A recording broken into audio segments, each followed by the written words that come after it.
Hello, everybody, and welcome. Welcome to Global Kindness Going Viral. I'm your host, Karen Palmer, the queen of global kindness and mindful media mom on all social media, using all social media to help raise the levels of gratitude, joy, love, kindness, and peace on earth. And we are here on Spirituality Gone Wild, and we are grateful that you are here. We're having a gratitude moment with our amazing guest, and I'd love for you to type into the chat for us where you're watching from, because we'd love to hear from our beautiful global family. I'm in Southern California, and Devin, where are you? I'm in Salt Lake City, Utah. Salt Lake City, Utah. Awesome. Wonderful. So let me just share a little bit about Devin. Devin Thorpe calls himself a champion of social good. As an author, speaker, and journalist, he focuses on those doing so much good in the world. And we're going to hear about all of that tonight. So please share this out, invite your followers, invite your friends, invite your family. He's also a Forbes contributor, and he covers social entrepreneurship and impact investing. He's also the president of the National Speakers Association, Mountain West chapter, and he shares inspiring insights to help others do more good. His books on personal finance and crowdfunding draw on his entrepreneurial finance experience as an investment banker, CFO, treasurer, and mortgage broker, helping people use financial resources to do good. Don't we love this, you guys? Welcome. Thank you so much for being here with us, Devin. It's an honor. It really is an honor, and I appreciate so much the invitation. Thank you, Karen. You are so kind. We are so grateful. We have some beautiful visitors here in England, and we have some people from Australia. And thank you so much, our beautiful global family. It's growing and growing. The more we speak, kindness, compassion, it's at its peak. I challenge you, you challenge me. We are one global family. There's unity in all we seek. So spread this wide and find a way. Do something kind every day. This is Global Kindness Going Viral, and we are so thrilled to have you all here. I'm going to share this out and let people know that we are live, so please do the same for us. Share this out on all your groups, invite all your friends and family in here so we can talk about how do we start doing this crowdfunding. First, I want to talk to you, Devin, about a little bit about your background and how this really was so passionate for you and how this became such a passion for you. And then please tell us a little bit about your book and how people can get in touch with you to follow you on all social media too. Well, thank you, Karen. I guess my story, at least the relevant parts of it, begins when I was about 11 years old. I was living here in Salt Lake, and in southern Idaho, about 4 hours drive from here, a dam called the Teton Dam failed. And the reservoir of water that was full behind it, in fact, it was the first time they'd ever filled the reservoir, of course, made a horrific flood that damaged or destroyed about 80% of the structures in the town of Rexburg, a town of about 15,000 people. Wow. So it was a major problem for the little community. And so people from all around the West ended up visiting Rexburg that summer to help in an organized way. And one day that summer, my dad came to me and said, Devin, I'm going to go to Rexburg on Saturday to clean the muck and mud out of basements. Would you like to come? And, you know, I was an 11-year-old kid, digging muck and mud and going on a bus ride sounded like a good time. So I said, sure. And we went, we left at 2:00 in the morning, rode all through the night, got there at dawn, worked until it got dark, and got back on the buses. And, it's hard to see on camera here in this situation, but I'm not an especially big guy now. And as an 11-year-old, I was probably, frankly, not any help at all. But I sure felt like I had helped. I spent the whole day there. I worked hard. I was exhausted when I got done. And we as a group had certainly made a difference in the lives of a number of families by literally digging the muck and mud out of their basements. So I remember I felt so good about that I wanted to have that feeling again. And so I vowed a vow that I would never miss an opportunity to serve.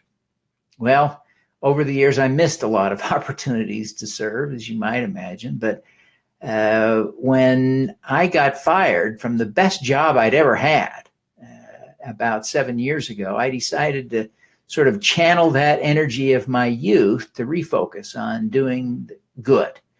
And so I spent a year in China as a professor teaching business classes in English, and used that time to sort of rethink and reset, and ended up writing a book about doing good in the world, and came back and launched a new career championing social good. So that's kind of my story. And it's wonderful. It's such a wonderful show that you have.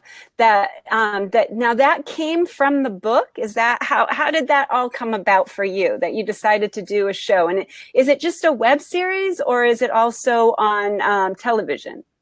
Yeah, it's a web series. So the show, it's just odd how these things come about. It was almost by accident, and it really comes out of my affinity for technology. But after I wrote the book and came back to Utah, I was invited to write for as a contributor for Forbes, which I've now been doing for almost 6 years. I've written almost 500 pieces, and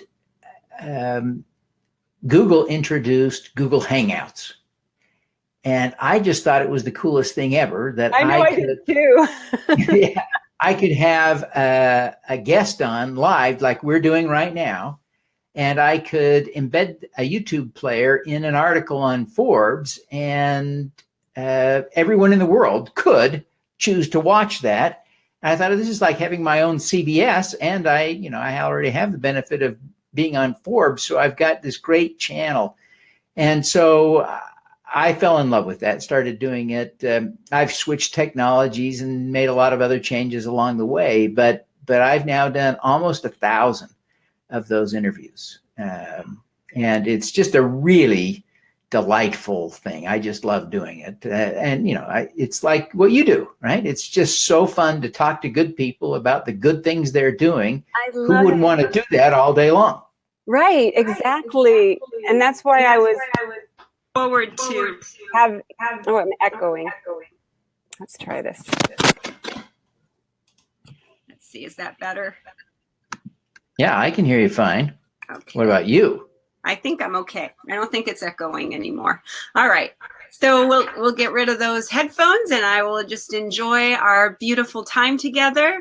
And so I wanted to ask you a few questions about your show and about the work that you do with these amazing organizations, and how we might learn more about that. I know that that you are a contributor on Forbes, and that you have so many wonderful articles that are just so inspiring. And I highly recommend everyone follow Devin on all of his social media. All of your social media is Devin D Thorpe, correct? Well, not quite all. Okay. So yeah, you can find me. My Twitter handle and my Instagram handle are both Devin D Thorpe. D is in Devin in the middle. But I'm not Devin Thorpe. I'm Devin Dayton Thorpe, but you only have to remember the D. So Devin D Thorpe. On Facebook, I'm Devin Thorpe. On LinkedIn, I'm Devin Thorpe. And so long story, but yes, that's the deal. You can find me pretty easily on those 4 platforms. I'm also on YouTube at Devin Thorpe. So youtube.com/Devin Thorpe. So I'm pretty easy to find. Welcome, Debbie Garcia. She's another one of our beautiful gratitude girls here on Spirituality Gone Wild. And welcome, Shay from New Zealand, and Naomi. Welcome. Thank you for being here from Tokyo, Japan. Isn't this fun? We have such a beautiful global family all together here. And I'm so incredibly grateful for all of you to take the time to be here and to take this gratitude moment to just think about how can we bring more good and bring more kindness, bring more compassion to all areas of our life. So tell us a little bit about the crowdfunding and how does that exactly work? So, of course, crowdfunding is a lot of different things, but it is a powerful tool for doing good, right? And so I think most of us now, there's been sort of an evolution, but the most common use of crowdfunding now is helping people with personal tragedy, right? So the GoFundMe application of crowdfunding. So people put up a campaign when a friend or loved one has had a tragedy, and we raise money to help them through that tragedy. So that's kind of the use case that we are most familiar with. And there's probably no better example of kindness than to do that. I think what it demonstrates is that people want to be able to give to people they know, to stories they validated, and they don't like the intermediation of nonprofits and others being involved. It's interesting. So then, of course, people can. Lots of organizations do crowdfund, and they do raise a lot of money via crowdfunding. And those that are most savvy have figured out ways to use crowdfunding in a way that adds transparency to their model, so that people get that same sense, that same feeling of being able to help with a specific project, a specific family, a specific something, so that they know exactly what's going on with their money. So that's, of course, another use case for crowdfunding. And of course, that is another great example of kindness. Then, of course, those of us who've been paying attention a little longer remember that crowdfunding really came on the scene. We started talking about it with Kickstarter and Indiegogo. And people were creating new things, whether that was a movie, an album, a gadget, but they would bring something to market. And before it was really ready, they would do a crowdfunding campaign to say, if you'll give me 50,000 or 50 million or whatever it might be, I will make this item and deliver it to you. And it was a really remarkable phenomenon, right, in the world, to be able to say, wow, I've got an idea for something. And if you'll trust me, I'll go build it and deliver it to you. And again, in a way, this is a great example of kindness. And we see, in fact, how kind people are in general, that they're willing to trust that an entrepreneur might take 2 years to go out and build and deliver the item, but that they would do that. I mean, it's crazy in a way that people were willing to do that. And if you'd back in 1985, if you had asked me, Devin, will people pay for an item that isn't yet even built and wait 2 years for it to be delivered and be happy when it is, would people ever do that? I would say absolutely not. And yet what we see is that people do it all day, every day, hundreds and hundreds of millions of dollars every year. It's really exciting. And again, another example of kindness. And finally, what's happened with crowdfunding is people started to say, well, instead of giving people a gadget or a t-shirt, what if we could give them a part of the company? What if we could give them equity in the business instead of the gadget or in addition to the gadget? And it took regulators a long time to figure out how to make this work, but now that's legal. And so hundreds of millions of dollars are raised every year in different variations under different regulatory schemes for people who sell shares to, people over the internet. And so that too is an exciting application of of crowdfunding, and a great example of kindness again, because we're talking oftentimes about a huge leap of faith, a huge leap of trust, again, to give people a chance to build a business. Oftentimes we see they're businesses that have a social mission as well. They want to do some good in the world, but they've got a for-profit model that will allow them to make a difference. And so we see all kinds of cool things now coming to market, in part funded by equity crowdfunding. So as you see, there are really, 4 different examples that we've talked through what crowdfunding is, but they all tie in my mind, to this theme of altruism and kindness. Yes, absolutely. Absolutely. I wanted to talk a little bit about Even Stevens, because I was reading about Even Stevens and I thought, what an awesome idea. What a beautiful, beautiful concept.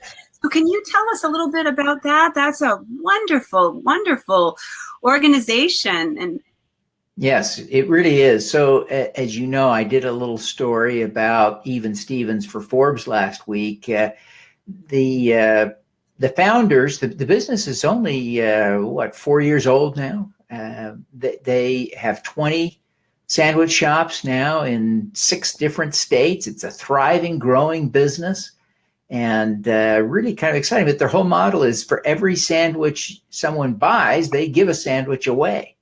Isn't that beautiful?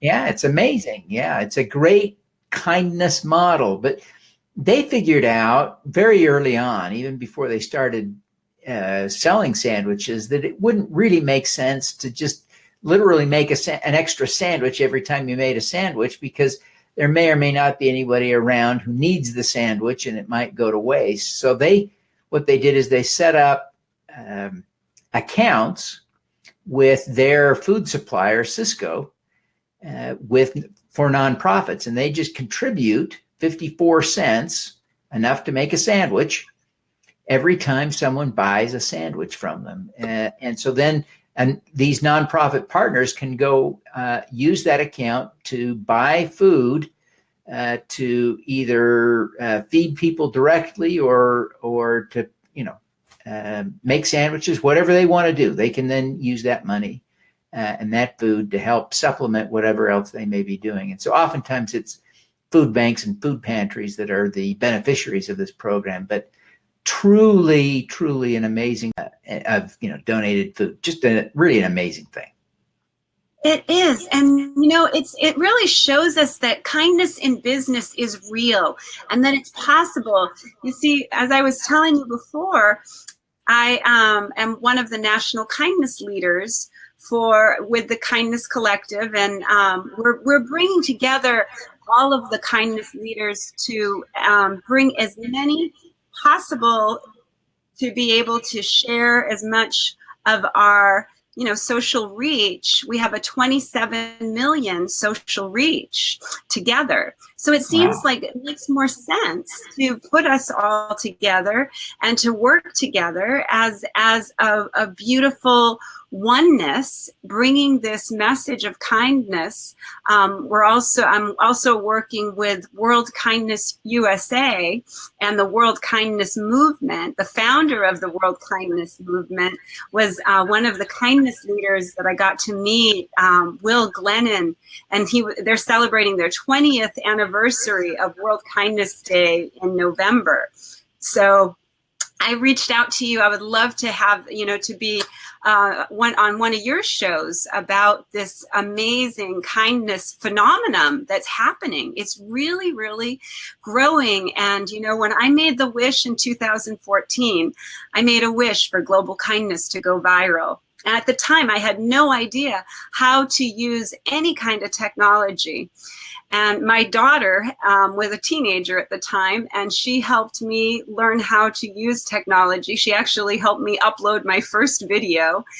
And I started reaching out to people and asking people to share their story of what they're doing in their corner of the world. Well, people contacted me from all over, just bringing up these beautiful stories. And that's how it got started for me. Then I realized that Dr. David Hawkins wrote a book called Power versus Force, and I started using Periscope and Twitter to build the beautiful communities and doing global meditations, because one person who's vibrating with love in their heart, with peace on their mind, and with kindness in their actions counterbalances 750,000 people who are in the low vibration of shame and fear and bigotry. And so I started doing these meditations and they just exploded. And then I was asked to be the host on the Love in Action TV. They saw one of my shows, and then Global Meditation Scopes asked me to be on there, be a host for their show. And it was just, so I became Mindful Media Mom. This mom who had absolutely no technology and no marketing became a social media expert, you know? So it was such a beautiful experience. And I'm also a singer and a songwriter. And so I wanted to create musical coloring books that empower children and families to color together, to do charitable acts together, and to learn how to meditate and do mindful actions in their family, have conscious communication and nonviolent communication, bringing all of that into the schools. Yeah. And that's what my nonprofit does. That's wonderful. That's wonderful. So that's what do you call your nonprofit? It's Eco Angel Enterprises. Okay. Yeah, Very and cool. I started that in 2003 when my daughter was in kindergarten, and there were no programs for this in the schools. So that's how I got started with my nonprofit organization. I designed a board game called Let's Save Our Earth, which is an eco-friendly board game to help children to see that everyone makes a difference. Oh, it's so true. So true. Everyone does make a difference, don't they? We all do. And that's how, you know, I really feel that that's why our shows, both of our shows, have become so successful, because everyone wants to feel like they matter, that they make a difference. And everybody does. And even if you're just reaching 1 to 10 people, you are adding to the light and not to the illusion of the separateness. And when we're adding to the light and we're adding to the love and we're adding to the kindness, we're raising that vibration, just like Dr. David Hawkins shared with us. And so we become this powerful force. Now imagine 27 million of us coming together with kindness and love and gratitude as our intention, and having intentional kindness, like Even Stevens, like what you're doing with your beautiful show, and what you've done with Forbes, you know, what you've been able to do, you know, really using all of these platforms for good. I love that. Oh, thank you. You're so kind. And I wanted to share a couple of comments that people have shared in here. Joy is in, Joy, can you let us know where you are? I think you said Minnesota. I saw something like that yesterday. It was about a pizza parlor where people donated $1 for each pizza that they bought, and then they'd put a sticky tab on a bulletin board, and when anyone came in who couldn't afford to pay, they were encouraged to pick a sticky note off of the board. It's also awesome. Thank you, Joy. Thank you for sharing that. Yes, let us know. Share with us all the wonderful things that are happening in your corner of the world. And Devin, tell us about these beautiful women who are using this financial beautiful platform to really raise awareness and bring this social good. I'd love to hear about that. I was reading about their beautiful mission. Could you tell us a little bit about that also? Well, sure. I'm not sure if you're talking about Emily at doTERRA or the 3 nonprofit ladies. Talking about both of them. I'm talking about there are a lot of women on my show. I try to make sure there are a lot. Both of them. Now, Emily, is that for Somalia? Yes, the Somalia lady with doTERRA. So we could talk about her, or maybe you're thinking about the 3 women who launched this Me Too related initiative for That nonprofit too, leaders. yes. But those three, I think this whole Me Too movement got them thinking about nonprofits and their situation, and fundraisers especially. And it really struck me. I'd never given this thought before. We think of philanthropists as being wonderful, good people, and of course they are. That's certainly the rule, and that's the consistent thing. Most fundraisers are women. Many, I dare say most philanthropists are men. They are rich, powerful men. The women who are working for nonprofits are often not rich. So there is a real power dynamic there. The donor, the philanthropist, is in a position to not only give a big gift to the nonprofit, but also to make a difference in the career of the woman working for the nonprofit. And of course, this affects men as well who are working in nonprofits, who are at the same power disadvantage. Right. But it's primarily women because of the number of women working in nonprofits. And so some of the philanthropists, of course, are powerful men who are used to getting their way, who aren't accustomed to treating women with respect. And the women are in a bit of a vulnerable position. And so the women shared that there are some really bad experiences out there, and that in fact, being subject to at least sexual harassment is almost universal in that space, and being subject to some sexual sexual assaults are even happening. It's a tragic thing. And so these three women, one in three women have been abused. I am one, so I'm also a supporter of the Me Too movement. I believe that it's so important that we all come together. And there's men who are part of the Me Too movement also. We need to end violence altogether. Yes, absolutely. Absolutely. And there are men who are victims, not just perpetrators. Absolutely. And it is tragic. And so it shouldn't just be a women's discussion, but women are somewhat more vulnerable in general, I think, and certainly in the context of the nonprofit space, especially among fundraisers, there is a special vulnerability there. And so these three women are working to help cure that. And they've taken a very broad look at trying to figure out what needs to be fixed in the nonprofit space. One of the, they point out that not only are women more vulnerable in that to sexual harassment in kind of a Me Too sense of the word, but that they're also less likely to have great opportunities. Here we have this huge space of nonprofits where 75% of the employees in nonprofits are women, but only 43% of CEOs are women, and only, I think, 15% of the CEOs of big nonprofits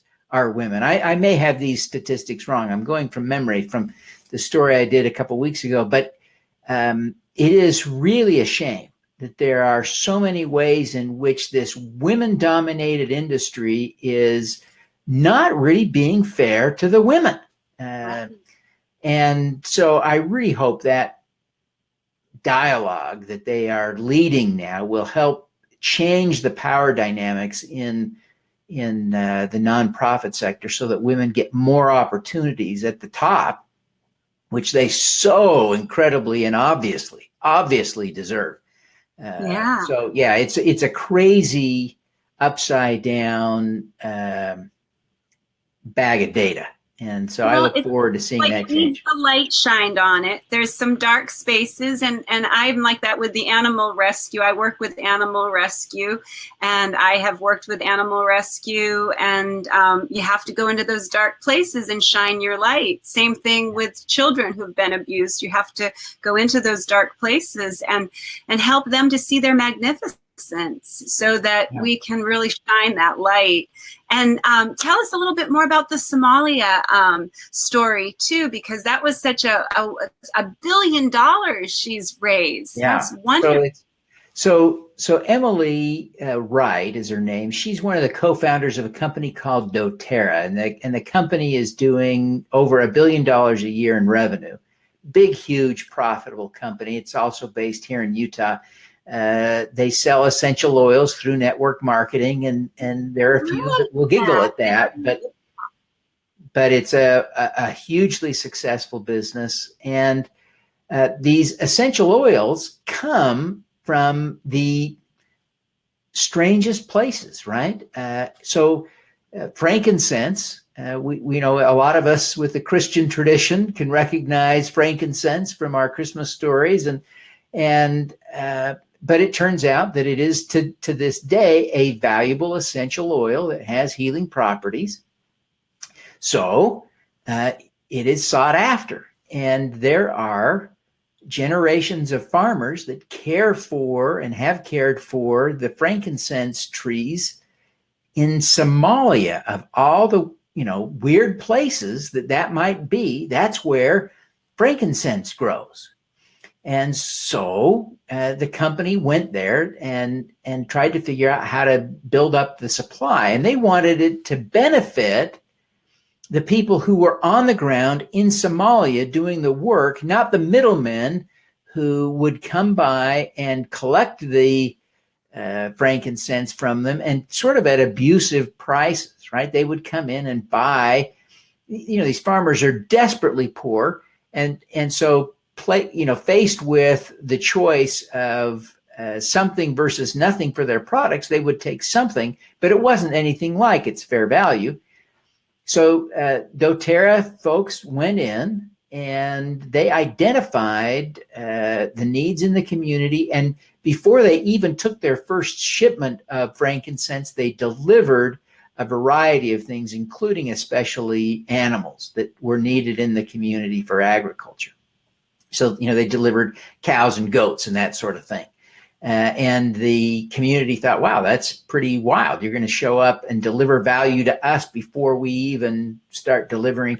And so that's created a positive relationship, and they were able to build on that. So the company started building warehouses where people could do the work of preparing the product. And so it's allowed them to do two things, right? It's allowed them to have a safe place to do the work they were doing before, and now to add more value to the product.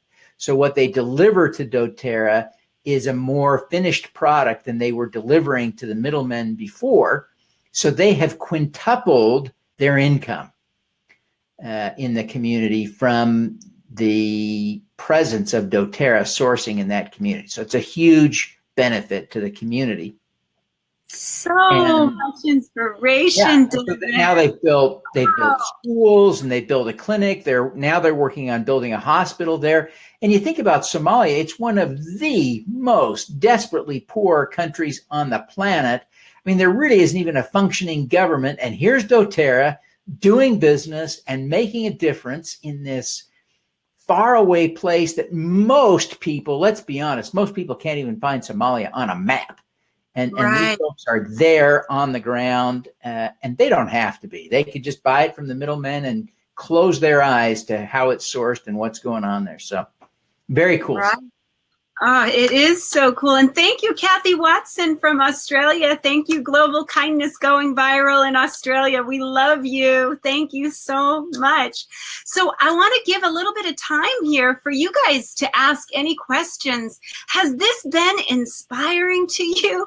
I'm just ready to jump out of my seat and really think about all the ways that we can collaborate on all of these beautiful, beautiful organizations, and how we can, co-create this beautiful, kinder, and more loving world for all of us. So, Devin, I loved what you shared in your video when you spoke at the United Nations, how you said that you'd really like to just be part of the solution. So tell me, how do you feel that you have been that, and that this has really been a journey for you?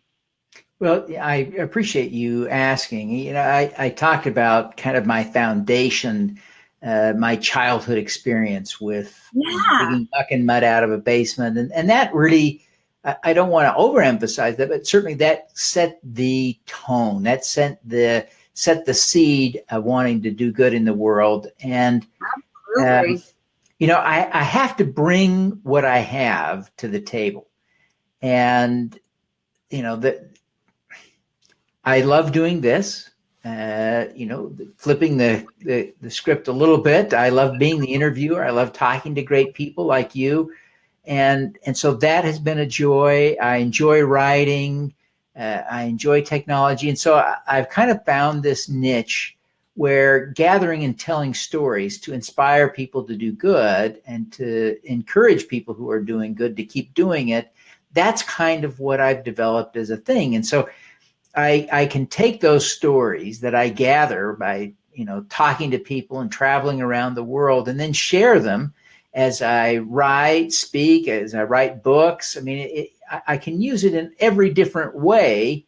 Those same stories get told over and over again in different ways. And so they live kind of forever through me. And I really do believe that just having this dialogue, much as you believe, just by having the dialogue, we encourage more good behavior.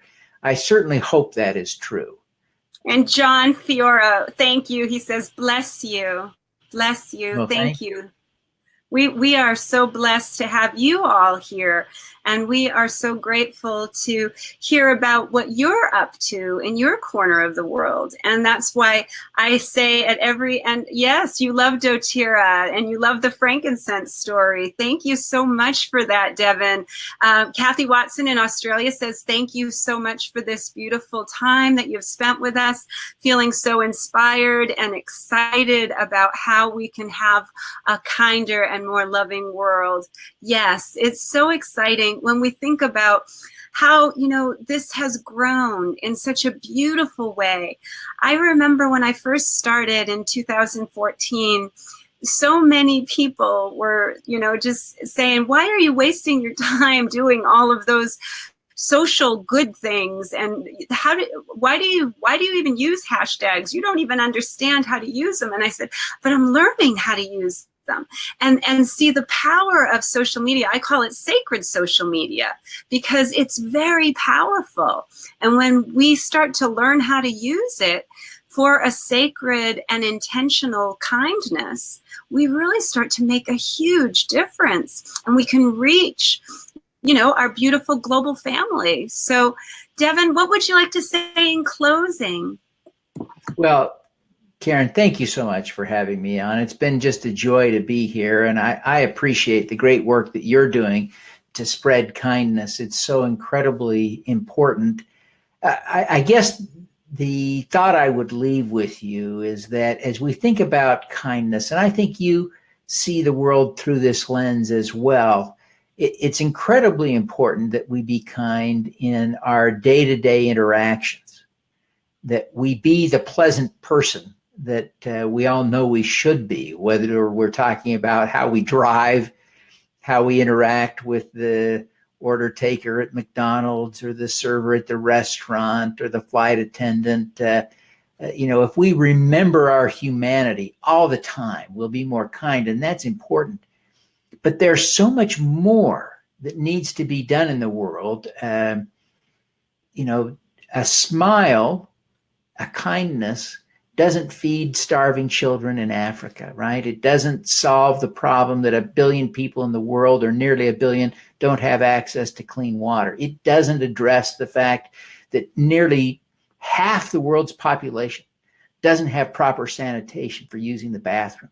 Right. There are some real huge problems that we all need to engage in. And so our kindness has to be outbound. We have to be proactive. We have to address those problems. Kindness calls on us to do that. And I would even go one step further. You're a big animal advocate. So am I. I'm a vegan. And so I'm really proud of the fact that animals don't die so that I can live, right? I really believe in the importance of kindness to animals. Beyond that, I think we have to be thoughtful about Mother Earth, right? In and of herself. The planet we live on is a sacred, sacred place. And we owe the planet a care of duty as human beings. Here we live on this planet, and there's so much good we owe back to this planet that feeds us and provides us life in so many ways. And I mean nothing to, I don't mean to take anything away from God. Certainly I'm a faithful Christian and believe in all those things but absolutely we have an obligation to take care of the earth.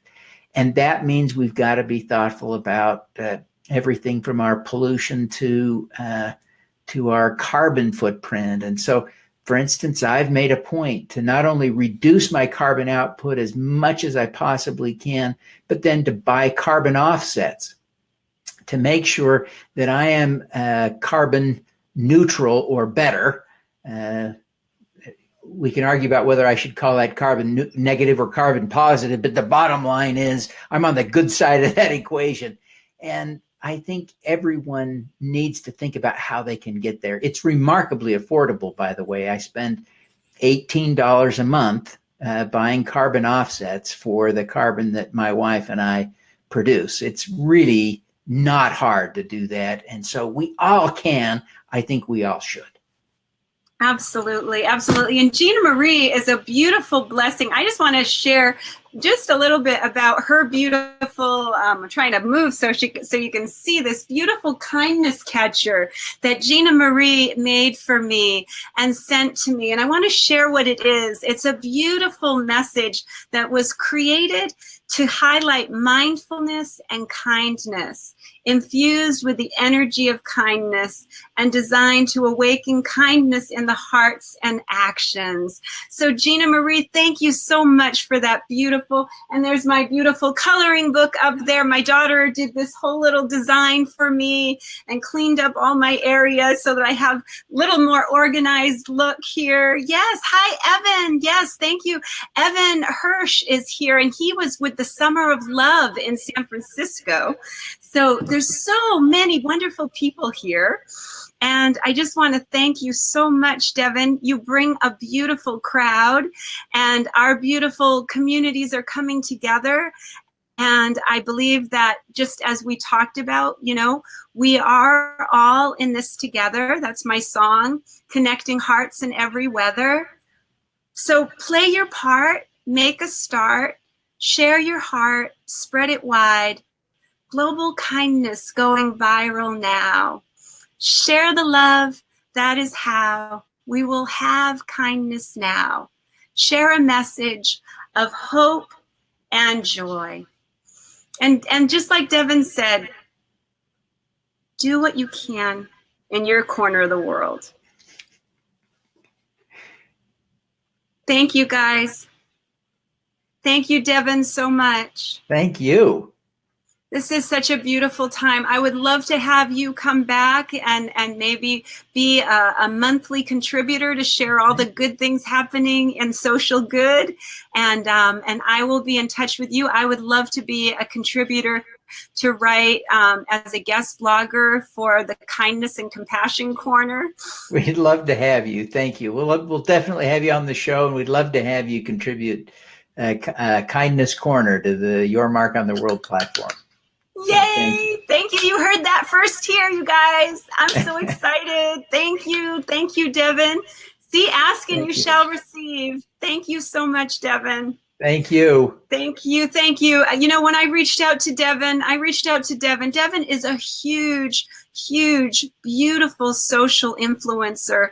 He has an incredible community of supporters, and his message is so uplifting and inspiring. And I reached out to him over Twitter, and honestly, when he reached back, I was so incredibly grateful. And when I really want people to realize what a kind and loving and beautiful soul you are, Devin, and how gentle and important your message is, and how you are like a gentle giant, and it's so beautiful. And thank you for sharing about when you were 11 years old. You know, I started back when I was in Massachusetts as a little girl, cleaning up litter on the beach and getting called back and saying, "Don't touch that litter." And I would say, "Well, we can't leave it there or it'll go into the ocean." And you know, lots and lots of people didn't really see that. I didn't see things the way I saw the world. And so, you know, it's so beautiful when we can see the world through the eyes of love and through the eyes of endless possibility. And I hope that I can, you know, be able to be a contributor financially to help, you know, end some of these dilemmas that we have. And I can't wait to bring you into all of our communities and introduce you to We the World. And are you familiar with the Global Prosperity and Peace Initiative? My friend Paula Fellingham is the founder. She's in the Salt Lake City area also. I know Paula well. What a great lady. Oh, what great. Yes. Oh, great. That's what. Yeah. Well, she'll be one of the first people I'd like to write about, because we have incredible things planned, and so many. That's going to be 11 of the 17 global goals that we're helping to solve with the Global Prosperity and Peace Initiative. And I'm the director of media for that. So I'm really, and then have you heard of We the World? No, I haven't heard of We the World. This is Rick Ulfik, and this is a collaborative of many hundreds and thousands of grassroots organizations coming together to collaborate and work together. And we have the 11 Days of Global Unity that starts on September 11th and goes till September 21st. So see, there's so many great things that we can bring to each other's little potluck. Absolutely. Absolutely. That's how it all happens, isn't it? I think so. I'm always so grateful, and I'm always so amazed at how the world, we all come together, and we're all in this together. And when we realize that that's really the only thing that needs healing in this world is the illusion that we're separate, because we're all in this together, and we really do need each other. And this beautiful story of Somalia is a perfect example of that. I'm going to reach out to her to have her on the show too. And I also reached out to Jeff Nash. Tell just a quick little blurb about him too, because I am going to reach out to him. Beautiful, yeah. Another beautiful soul. He's just amazing. Jeff now runs a treatment facility for recovering addicts in Hawaii. And he himself is a recovering addict. He worked his way, I think, without ever leaving. He went to Habilitat twice. He left early, fell back into the old patterns, went back. Yeah, because 30 days it's not long enough. Yeah, 30 days isn't long enough. He was there a year, and it wasn't long enough. So he went back, stayed his 2 years. And by the time he was done with the 2 years there, they offered him a job, and he just worked his way up. Now he runs the place. So an amazing guy, and just as nice a human being as you'll ever meet. It's so exciting. Yes. Thank you, Devin, so much. I'm going to be reaching out to many of the beautiful stories that I've read because of you. And anyone who, when you see Devin and you see anything that Devin has that he's been sharing, please retweet it. Please share it on your posts, because this is what sacred social media really is. And realize that you do make a difference, and your social media really does add to the light. So continue to keep doing what you're doing, and being this beautiful force for love and kindness. And thank you everyone so much for being here. I'll be back on Thursday night for Team Kindness with John Raymer. Now, do you know about Charter for Compassion and the Compassion Games? No, that one's a new one to me. Yay! I'll be bringing all of this to you. See, we'll be having the Compassion and the Kindness Corner on your beautiful, oh, this is going to be so much fun. This is going to be so much fun. Thank you so much, Devin. All righty. Thank you. Thank you. Have a beautiful evening. And thank you so much for taking the time to be with all of us. We so appreciate you. Everyone's saying my heart is so full right now. I feel so blessed. Oh, it's a gratitude moment, isn't it? Thank you, guys. If you're new to Spirituality Gone Wild, make sure you like our page and leave us a review. It really helps us out on Facebook if you can leave us a review, because that way people know all about that this is a media channel that's dedicated to raising the levels of compassion, gratitude, joy, love, and peace on earth. And that's all we do, is broadcast that. So please take the time to focus your attention on the good stuff and really raise that level of love and kindness and gratitude in your own life, in your family life, in your community, and in your world. Thank you so much. Well, thank you. This is beautiful. Thank you so much, Devin. No, the pleasure's all mine. Thank you.